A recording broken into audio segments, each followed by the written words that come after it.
roi Albert Ier et quelques autres pilotes passionnés croyaient en l'aviation civile. Et Sabena fut créée le 23 mai 1923 en se basant sur l'expérience de son prédécesseur, la Snetta. Elle comptait 33 personnes et 14 avions qui continuèrent à étendre ses réseaux aussi bien en Europe qu'au Congo belge.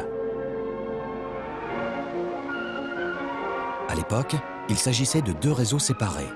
Edmond Thieffry, ancien aviateur, relia ces deux réseaux avec le vol du Princesse Marie-Josée le 2 février 1925. Ce vol dura 75 heures, mais il lui fallut 51 jours pour atteindre Léopoldville. Les temps ont heureusement bien changé.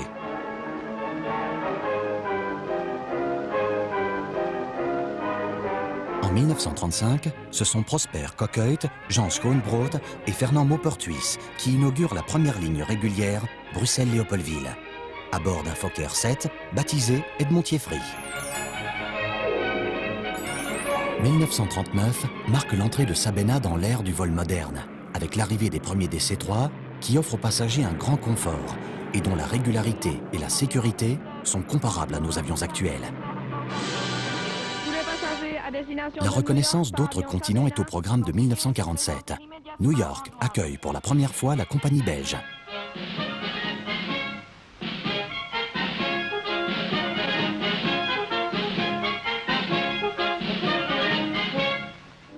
Et la fête continue 3 ans plus tard. Le personnel de Sabena se rend au Congo belge pour fêter dignement la 1000e liaison avec sa colonie.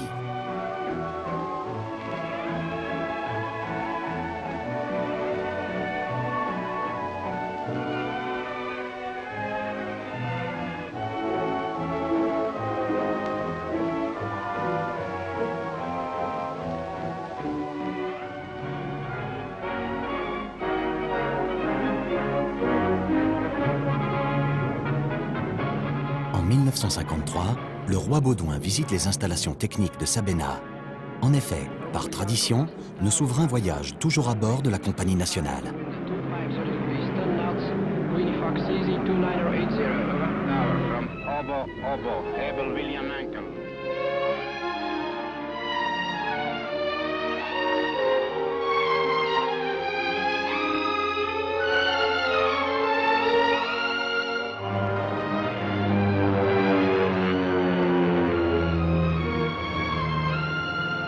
La même année, une première mondiale fait son apparition. Un réseau international de transport de passagers par hélicoptère. Ceux-ci ont accès à des villes européennes proches et bénéficient de transits rapides vers des longs courriers. Ces hélicoptères ont marqué leur décennie lors de l'Expo universelle de 1958, où leur rôle fut prépondérant.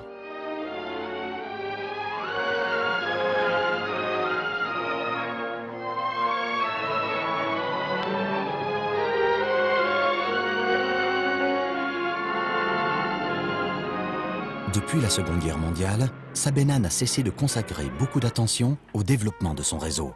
Une mission qu'elle accomplit encore de nos jours.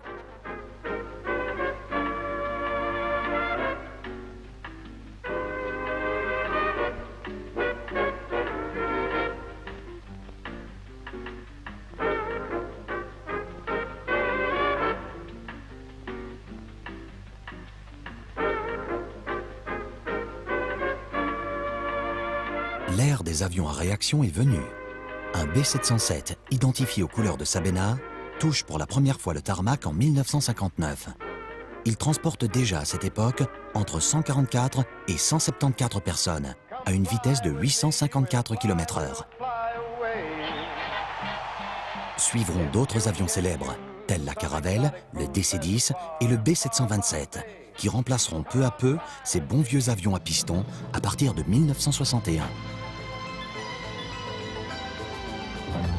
L'ère de ces gros porteurs ouvre des perspectives et Sabena multiplie ses destinations, notamment vers l'Extrême-Orient et l'Amérique latine.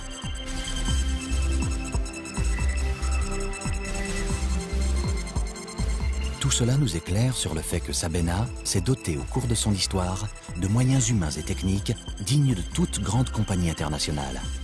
Ambassadrice de notre pays, le professionnalisme et l'enthousiasme de ses membres permettent qu'aujourd'hui encore, son aventure continue.